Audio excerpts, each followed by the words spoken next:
Hey, top realized math industry, and we are going to take a look at closed pipes.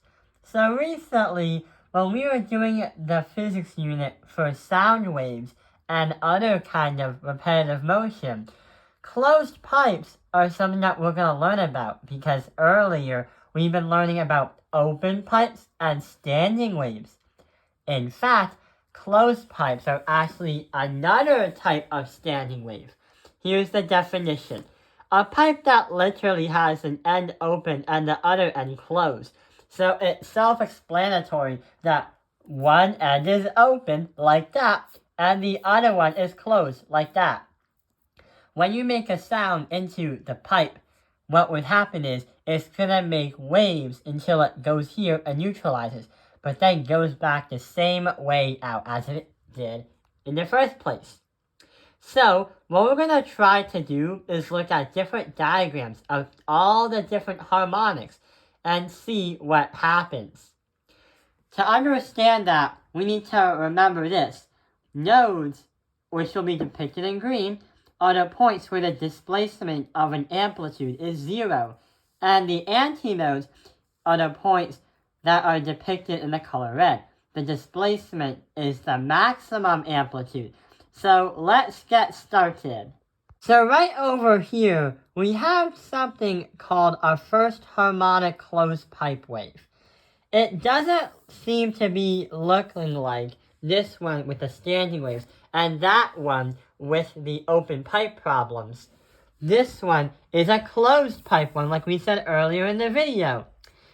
Looks like we have three things that we gotta look out for.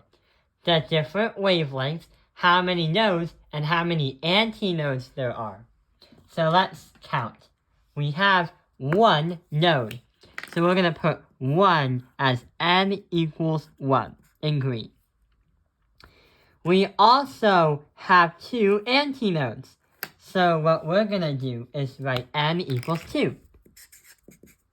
Now we got to find out how much repetitiveness there actually is. If you trace your line from the node all the way to the antinode, it goes from here to here. So our wave is going to be a fraction of 1 over 4. But why 1 over 4? Well, as we go on the video and learn more about closed pipes, we'll understand why we have 1 over 4 as a fraction from here to there. So let's take a look at the second problem. So here is the second, a third harmonic. Why did we go from a first harmonic to a third harmonic? Why did we do that? Well, let's just try to see what happens. So, our m is going to equal 2 nodes. 1, 2. But also, the number of antinodes is going to stay the same, which is n equals 2. For a third harmonic, if you count how many waves in repetitiveness there actually is, you are going to get a fraction of 3 over 4. So this is getting a little bit suspicious because we don't understand why we have a fraction of 3 over 4 and we have no idea why it's called a third harmonic. Why did we skip the second harmonic? Let's try to do one more and see what happens. So we have the third one down. The fifth harmonic?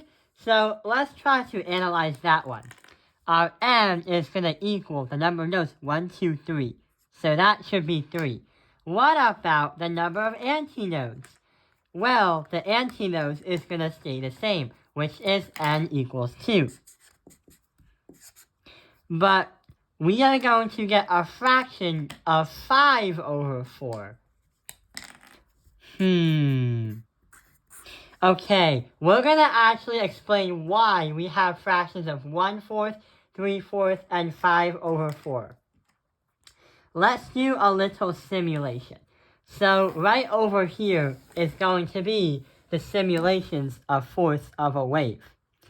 When you understand any kind of wave, we usually try to have it at a small unit as force. For example, we start here this is going to be one cycle right over here. When it goes up and down and goes back to normal where it was.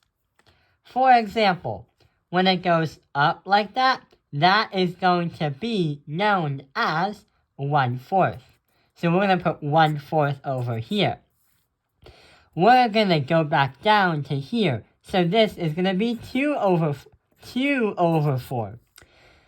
So 1/4 and 2/4 is going to be 1 over 2, because that is the second over 4. 1/4 plus 1/4 is 1/2. But that just brings us back down. But we got to go back up and go back down. So we have 1 over 4 and 1 over 4, and this also brings us to 1/2. 1/2 and 1/2 is going to bring us to an answer of 1. So that is going to be one cycle. This is a 4th. 1, 2, 3, 4. So it makes a lot of sense on why everything is going to be calculated in fourths. So going back to the harmonics, let's calculate. It goes here, and it just goes up. So it makes sense that it's going to be 1 over 4. That's the easy one, because that's a fundamental one. What about the third harmonic?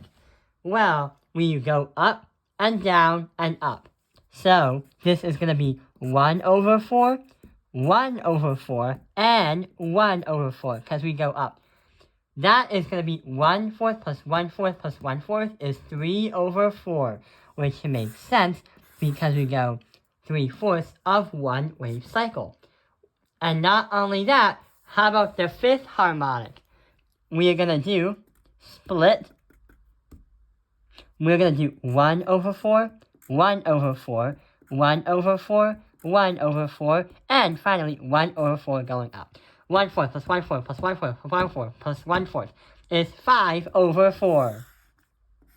Hey, it actually makes a lot of sense now, because not only that, we had 1/4 as the first harmonic because it was just 1.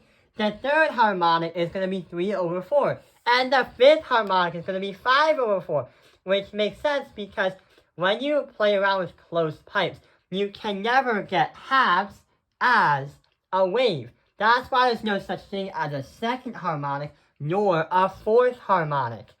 The only time you will have halves as waves is if you're playing around with standing waves and open pipe waves, which these are closed pipe waves. If you were to guess the next harmonic wave, you would usually say, if it was the 7th harmonic, what would happen?